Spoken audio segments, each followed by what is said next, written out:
Hello guys, welcome back to RG Coding Tips. Ngasi video ki topic asi basic iterative structures natraga loop structures haina thamjagani aduna akhoi computer screen da punna yengminarsi.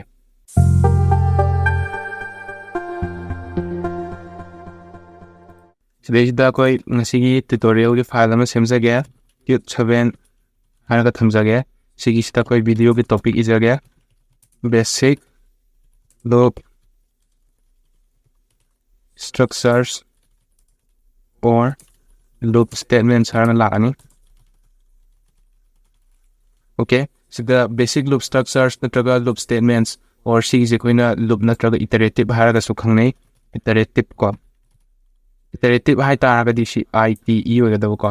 sigi the iterative statements natraga basic loop structure harapada koina while loop natraga for loop dugumba lakani karigumba koina program macet ama natraga block of code se hanjan run downing aba natraga task ama khak hanjan repetition to han ningba taragadi koina sigi iterative statements se sinagani natraga loop structures habdi sigi koigi task loop khara lakani du sijiragane ba ko aduga sigi video gi oina di koi while loop se khanna jagani. So while loop ta kai lege da while loop ta na ngasai gi koina repetition do karigumba matam khara kakna piraga to haninga ba natraga koi user dagi da magi details natraga magi information ki kado dynamic oina change to haningba adugumba da while loop se sinagani. While loop se yamna error ju thokan de habadi koina infinite loop thok tore hai taragadi koina hanjan program je run to le ba aduga koi system crash kumba chatle hai taragadi adugumba do yamna leitana bagi dong ta while loop se sinagani. While loop sinaba se yamna efficient so oi aduga flexible so oi aduga while loop se yam akoi data structures kumba future da dum sinar ka doine ko while loop se ayam bada dum maruina sinagani aduna while loop se syntax ta kai lege habdu yingsi while loop ki syntax ta statement x hana piramani ba ko statement sida koina any ko pro condition am or be with x ki value 1 ore khan lona traga dumaina condition am ta piramani duga while sigi condition do koina pidoni ba ko while ji manung da condition do pibirani condition je pibira ka koina sta colon hapirani aduga sida koina condition je gi manung da koina statement ama tawai deni ba statement block to ko statement block se koina ngasai kan statement x da pangthok poi bi ai na tra statement x gi matung da print ta halo po boi ba ama boi ba dum taw deni ba ko aduga sigi sida statement block se hanjan haidi koina repeat taw gadawri ba task sigi statement block sta i gane ba lorak pada koina ko statement y haraga koina print taw biram ba su ai aduga koi sigi while loop se sida lore si amna samba statement ni magi syntax se amna sami koi example pone ingmina si komya sida example da koi number 1 daina number 10 box se print ta honje ba ko habidi koi 1 2 3 4 5 se up to 10 box be kamana print taw ge si I haraga variable am loge variable sida koina 0 hapam hapsa le 0 sidagi kani gumba while the condition do ya kaduni ba sigi koi statement to sida I equal to 0 hapame condition ama laktani ko sigi condition jala while kadi gumba I zina less than 10 kai gumba I zina was equal to option g less than equal to I zina kadi gumba 10 dagi pi aba natraga 10 ga chawa manaraba ko adu oidri phau sida koina ba sida print taw deni ba kai print taw dono I je print taw deni ba aduga I print tawraga koina hidai is minus space hape ya ba ko space hap targa di koin kahani lorak pakanda tang gap nei ba sigi matung da mo koina print taw ba se I tang print taw targa di sidi ngasai gi 0 0 print taw ni du akoina print taw ni ngodi up to 10 ne ba duna 10 0 print taw han gai targa di dai sida I equal to I plus 1 ha da sinar tane ba koina sida run taw ring si komya si se run taw re run taw ba kan tu me am sida 0 1 2 3 4 5 6 7 8 9 10 har thokme si je koina sida ba n na har ba n har ga sida aroi bu doina la anje ba ko paring sana salan gi je ko simu run taw si denang to 0 1 2 3 4 5 6 up to 10 box mana print taw re le tar ga koina si je kari gumba 100 an on thok le ba ko sida koina 100 on thok tar ga di si je koi sung soi soi dana 100 thok print taw ra ne ko to swai taw dana koi gi ngasai gi 0 daina 100 thok se print taw re kari gumba si ne equal to log thoke ba ko equal to log thok ta ga di 99 lo ina print taw ka ne ba ko me yengsi ran taw ga yengsi desi to 98 99 99 log tang print taw ga aduna khoi sumaina masing je habidi si gi je ko repetition ne ba print se hanjan taw ai ne ba karamba condition chumi bok sigi I jina 100 se sidagi pi bok adum hanjana repetition oina adum la andune ko si je khoina while loop se sina gani sigi example atopa mam puni ingmina si ko mya sida si close tawga si close taw matungda si jena example am leire ani sub example je khoi ko kitang khoi keno ma ying si sida I equal to 0 oire aduga karigumba while true high give ko map si condition je si bracket ko trasha ko chummi bawa habari si I je equal to 0 je lai dine ba to si chummi bawa ko si je koina print taw hai dini te si da hello na waduga smal hapke si je ran taw in si ko map ran taw re si de to si de mo koina ngasai gi system da error thong pai da la ne ba ko si je sungloi loina si dum hanjan abo print taw ne ba ko si je ma'am सी अमुक हेन खंगना बा अतोप terminal अमा हंतोक चरके को ma'am C terminal अम लेरे C terminal सी को सिदा अखोइना हुजे सी जे टिट सर्व जेन जे रन तौजे को पाइथन अदु सी द सी थोले तो सी जे अखोइना रन तौ कान तो सी देंग मैम सिदा अखोइगी सी मथक तुना सिदा लेंग को सी सुलोइ लोइना दियो से सी दम हजाजन प्रिंटर इने से को सी सुलोइ नोइ बनाइ बोलते को मैम सी जे अखोइना करिगुम स्माइल कंट्रोल सी नम तारा तो सी keyboard interrupt tawre khoi huji king akta lu da tu chummi bo ta kyam no print je si khoi si system crash taw chat pa ko yo ko smain taw si gum ba je khoina ko loi ye hai ta ga di da condition pi din yo ko si memory sa na bani si lo thok se ko mem smai da khoi gi kani adum print han ba si je next line da chalan bani mo ta ko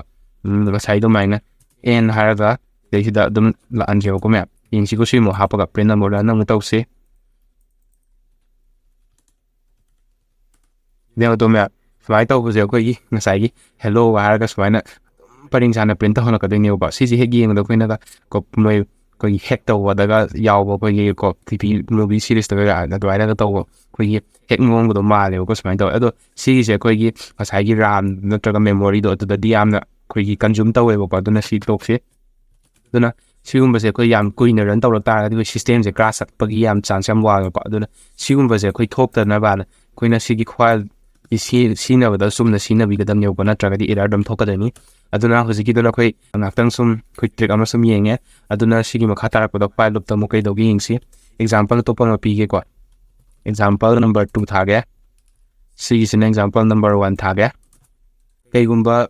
loops combator iterative statements like I already queen step counter and a co one sang you. He is the I draw those habit dings equinity the value below level 0. 0 is equina increase to doing up to 1. But the target is when step counter go because they 1 them okay chatuino 2. So my matang set pose. So my matang sat pagi ko she sang was a when step counter go she a queen I combine initialize to go comment can be because she's a mocking no less like bigadamni got I not a topo I mean the quiggy low way I do when eyes in hina. Sinaga level ko aduna I the variable ring or unishi I did them Sina vocation idea aduna ko sigi say yang si program da han da sida I equal to 0 have initialize to biram again she did some of end of biram again open the end of p doing sigi sima 0 have biram again aduga sida input p 0 ko user input ana user input sida integer and anje de sida int la input hierarchy aduga there a number ama sangan je ko sangan iba number je koi condition do iba hurani ko file ani while na sagi changa iba number se ko habidi sigi changa iba number se siga I jiga counter jiga changdam na doini ko habidi na sagi step by step sa tuini na aduna kari gumba while I is less than equal to user input na sagi I je sigi I je dum ID 0 dani ko lei jama kai gumba ko ni user input sina kai gumba 1 gumba na to 2 gumba ga di dum pick to ne bo 1 na to 2 da di adu da gi pick pa bo ko na kai da ge da ham n ji da ne ham n plus I hapsen bio I dun yo ko na sai gi I ni user input da gi pick pa wa dum I je hapsen bio ham ne bo ko adu ga sigi I se akoi na mu kai do ba tai hai ta ga di my counter je I equal to I plus 1 na mazi 1 amam so hikat ni 1 day 2 2 day 3 so alu hikat ka ni adu gi value jing du dam kai dawa na sai gi samni da zum hapsala ka ni ko adu la koi si gi se ko han da si da mutang geng hosi han da I gi value je 0 ne bo je le mi do adu bo khoi na condition check tor ka da mazi 10 pi ra je 10 gi da gi pick pani na ꯑꯍꯥꯟꯕꯗ ꯁꯝꯁꯤꯗꯀꯣ s ꯍꯥꯏꯒꯦ s ꯁꯤꯗ ꯑꯩꯈꯣꯏꯅ ꯀꯩ ꯍꯥꯞꯇꯣꯏꯅꯣꯗ s ꯇꯨꯁꯨ 0ꯅꯤ 0 + i ꯒꯤ ꯚꯦꯂꯨꯗꯤ ꯍꯧꯖꯤꯛ 1 ꯂꯩꯕꯅꯤꯅ ꯁꯤ ꯍꯥꯞꯄꯦꯕ ꯑꯗꯨꯒ i ꯗꯨꯗꯤ ꯑꯩꯈꯣꯏꯅ ꯑꯃꯨꯛ ꯏꯟꯀ꯭ꯔꯤꯖ ꯇꯧꯔꯦ ꯀꯌꯥ ꯑꯣꯜꯂꯦ 2 ꯑꯣꯟꯈ꯭ꯔꯦꯕꯀꯣ 2 ꯑꯣꯟꯈ꯭ꯔꯦ ꯑꯗꯨꯗꯒꯤꯗꯤ ꯑꯃꯨꯛ ꯁꯤꯒꯤ 2 ꯑꯣꯜꯂꯒ 2ꯁꯤ ꯑꯃꯨꯛ ꯆꯦꯛ ꯇꯧꯗꯣꯏꯅꯦꯕ 10ꯒ 2ꯁꯤꯒ 10ꯒ ꯑꯃꯨꯛ ꯆꯦꯛ ꯇꯧꯗꯣꯏ ꯄꯤꯛꯑꯕꯅꯤ나 ꯑꯃꯨꯛꯀꯁꯨ ꯑꯃꯨꯛ s ꯁꯤꯗ ꯍꯧꯖꯤꯛ ꯀꯌꯥ ꯌꯥꯎꯔ ꯂꯩꯕꯅꯣ s ꯇ ꯑꯩꯈꯣꯏꯅ 1 ꯌꯥꯎꯔ ꯂꯩꯕꯅꯦꯕ 1ꯗꯨꯒ ꯀꯌꯥꯒ ꯑꯃꯨꯛ ꯄ꯭ꯂꯁ ꯇꯧꯔꯛꯑꯅꯤ 2ꯁꯤꯒ ꯑꯃꯨꯛ ꯄ꯭ꯂꯁ ꯇꯧꯔꯛꯑꯅꯤ ꯇꯥꯔꯗꯤ 3 ꯇꯥꯔꯦꯀꯣ ꯃꯌꯥꯝ ꯁꯨꯃꯥꯏꯅ ꯇꯧꯗꯅ ꯁ꯭ꯇꯦꯞꯁꯦ ꯃꯊꯪ ꯁꯨꯝ ꯆꯠꯂꯒ ꯑꯞ ꯇꯨ ꯀꯣ s ꯁꯤꯅ ꯍꯣꯔꯦꯟ ꯀꯩꯗꯧꯕ ꯃꯥꯒꯤ ꯀꯩꯅꯣꯁꯦ ꯁꯤꯒꯤ 2 ꯍꯥꯏꯔꯤꯕ ꯚꯦꯂꯨꯁꯦ ꯀꯩꯒꯨꯝꯕ 10 ꯌꯧꯗ꯭ꯔꯤꯐꯥꯎ ꯍꯥꯏꯕꯅꯦꯕ ꯑꯗꯨꯐꯥꯎꯗ ꯃꯥꯁꯦ ꯁꯤꯗ ꯄ꯭ꯂꯁ ꯇꯧꯁꯜꯂꯛꯑꯅꯤ ꯑꯗꯨꯒ ꯃꯥꯒꯤ ꯚꯦꯂꯨꯗꯣ ꯐꯪꯗꯣꯏꯅꯦꯕꯀꯣ ꯑꯗꯨꯅ ꯃꯌꯥꯝꯁꯤꯗ ꯑꯩꯈꯣꯏ ꯁꯤꯒꯤꯁꯦ ꯔꯟ ꯇꯧꯔꯒ ꯌꯦꯡꯅꯕꯒꯤꯗꯃꯛꯇ ꯄ꯭ꯔꯤꯟꯠ ꯇꯧꯊꯣꯛꯑꯝꯁꯤ ꯄ꯭ꯔꯤꯟꯠ ꯍꯥꯏꯔꯒ f string ꯁꯤꯅꯒꯦ f stringꯗ the value ꯅꯠꯇ꯭ꯔꯒ the sum of first sigise user input haisapa the sum of the first user input is haraga begida koi value do laksi sum n je ko sum n je laksi adu map si run tawsi ko run tawra kai tholaking si this is the entire number hai akoina 5 hai ko we taragadi the sum of first 5 is 15 ne ngasai gi koi gi value 10 de thiraga 5 ok se 15 tai ko map puni ni si sida ko sida 1 plus 2 plus 3 plus 4 plus 5 ꯁꯤ ꯃꯁꯤꯡ ꯃꯉꯥꯁꯦ plus ꯇꯧꯗꯣꯏꯅꯦꯕꯀꯣ ꯁꯤꯗ 5 plus 49 ꯇꯥꯔꯦ 9 plus 1 ꯗꯤ 10 ꯇꯥꯔꯦ 10 plus 3 13 ꯑꯗꯨꯒ 2 ꯗꯤ 15 ꯁꯤ ꯑꯩꯈꯣꯏ 15 ꯇꯥꯏꯀꯣ ꯃꯌꯥꯝ ꯁꯤ ꯈꯪꯕꯤꯔꯦꯀꯣ ꯁꯨꯃꯥꯏꯅ ꯇꯧꯗꯅ ꯑꯩꯈꯣꯏꯅ ꯉꯁꯥꯏꯒꯤ ꯁꯤꯒꯤ while loop ꯁꯤꯖꯤꯟꯅꯔꯒ ꯁꯤꯒꯤꯗꯤ ꯁꯤꯖꯤꯟꯅꯕ ꯌꯥꯏ ꯑꯃꯨꯛꯀ ꯔꯟ ꯇꯧꯁꯤ ꯑꯗꯨꯒ ꯑꯇꯣꯞꯄ ꯃꯁꯤꯡ ꯍꯥꯞꯁꯤ 10 ꯑꯅ first 10 ꯃꯁꯤꯡꯁꯦ ꯑꯩꯈꯣꯏ 55 ꯇꯥꯏꯌꯦꯀꯣ ꯁꯨꯃꯥꯏꯅ ꯇꯧꯗꯅ ꯑꯩꯈꯣꯏꯅ ꯉꯁꯥꯏꯒꯤ ꯁꯤꯒꯤ ꯄ꯭ꯔꯣꯒ꯭ꯔꯥꯝꯁꯦ ꯁꯨꯃꯥꯏꯅ ꯑꯩꯈꯣꯏꯒꯤ ꯔꯤꯄꯤꯇꯦꯁꯟꯁꯦ ꯍꯟꯖꯟ ꯑꯩꯈꯣꯏꯒꯤ ꯁ꯭ꯇꯦꯞ ꯀꯥꯎꯟꯇꯔ ꯁꯤꯖꯤꯟꯅꯔꯒꯀꯣ ꯔꯤꯄꯤꯇꯦꯁꯟ ꯂꯥꯛꯄ ꯀꯥꯟꯗ ꯁꯤꯒꯤ while ꯁꯨꯃꯥꯏꯅ ꯁꯤꯒꯨꯝꯕꯁꯦ ꯁꯤꯖꯤꯟꯅꯒꯅꯦꯕ ꯌꯥꯏꯀꯣ ꯃꯌꯥꯝ ꯁꯤꯒꯤꯁꯦ ꯑꯩꯈꯣꯏꯅ while loopꯀꯤ ꯀꯥꯟꯅꯕꯅꯤ ꯑꯩꯈꯣꯏꯅ ꯀꯩꯒꯨꯝꯕ ꯄ꯭ꯔꯣꯒ꯭ꯔꯥꯝꯗꯣ ꯃꯈꯥ ꯇꯥꯔꯛꯄꯒꯤ ꯃꯇꯨꯡ ꯏꯟꯅ ꯑꯩꯈꯣꯏꯅ ꯂꯨꯞ ꯁꯤꯖꯤꯟꯅꯅꯤꯡꯉꯛꯄ ꯅꯠꯇ꯭ꯔꯒ ꯔꯤꯄꯤꯇꯦꯁꯟ ꯍꯟꯖꯟ ꯑꯩꯈꯣꯏ ꯄ꯭ꯔꯣꯒ꯭ꯔꯥꯝ ꯍꯟꯅ ꯅꯝꯗ꯭ꯔꯁꯨ ꯌꯥꯔꯦꯕ ꯁꯤꯒꯤꯁꯦ ꯑꯩꯈꯣꯏꯅ ꯂꯨꯞꯁꯤ ꯆꯪꯍꯟꯈ꯭ꯔꯕꯅꯤꯅ ꯍꯟꯖꯟ ꯃꯇꯣꯝꯇ ꯑꯗꯨꯝ ꯇꯧꯖꯔꯅꯦꯕꯀꯣ ꯁꯤꯒꯤꯁꯦ ꯁꯤꯖꯤꯟꯅꯔꯒ ꯑꯩꯈꯣꯏ ꯄ꯭ꯔꯣꯒ꯭ꯔꯥꯝ ꯂꯥꯏꯍꯟꯕ ꯐ꯭ꯂꯦꯛꯁꯤꯕꯜ ꯑꯣꯏꯍꯟꯕꯗꯒꯤ ꯌꯥꯝꯅ ꯁꯥꯡꯕ ꯄ꯭ꯔꯣꯒ꯭ꯔꯥꯝꯁꯦ ꯁꯨꯃꯥꯏꯅꯀꯣ ꯌꯥꯝ ꯇꯦꯟꯁꯟ ꯍꯟꯈꯤꯕ ꯌꯥꯏꯑꯕꯀꯣ ꯂꯨꯞ ꯁꯤꯖꯤꯟꯅꯔꯒ ꯑꯗꯨꯅ ꯁꯤꯐꯧꯗ ꯑꯩꯈꯣꯏ ꯉꯁꯤ while loopꯀꯤ ꯁꯤꯖꯤꯟꯅꯕꯝ ꯈꯪꯉꯦ ꯃꯌꯥꯝ ꯑꯗꯨꯅ ꯚꯤꯗꯤꯑꯣꯁꯤ ꯀꯃꯥꯏꯅ ꯇꯧꯕꯤꯕꯒꯦ ꯍꯥꯏꯕꯗꯨ ꯀꯃꯦꯟꯇ ꯍꯥꯏꯕꯤꯔꯝꯃꯣ ꯑꯗꯨꯒ ꯆꯦꯅꯦꯜ ꯑꯁꯤꯕꯨ ꯁꯕꯁꯀ꯭ꯔꯥꯏꯕ ꯇꯧꯕꯤꯔꯝꯃꯣ ꯁꯨꯃꯥꯏꯅ ꯑꯩꯈꯣꯏꯒꯤ ꯐ꯭ꯔꯦꯟꯁꯤꯡꯗꯁꯨ ꯄ꯭ꯔꯣꯒ꯭ꯔꯥꯃꯤꯡ ꯀꯣꯔꯁ ꯑꯃꯈꯛ ꯁꯨꯃꯥꯏꯅ ꯌꯨꯇ꯭ꯌꯨꯕꯇ ꯆꯠꯊꯔꯤ ꯍꯥꯏꯕꯁꯦ ꯃꯈꯣꯏꯗꯁꯨ ꯅꯣꯂꯦꯖ ꯂꯩꯍꯟꯕꯤꯌꯨ ꯑꯗꯨꯅ ꯉꯁꯤꯒꯤ ꯑꯣꯏꯅꯗꯤ ꯃꯇꯥꯡ ꯁ꯭ꯋꯥꯏꯁꯤꯗ ꯇꯦꯟꯁꯤꯟꯖꯔꯒꯦ ꯃꯌꯥꯝ Thank you so much for watching and I will see you in the next video.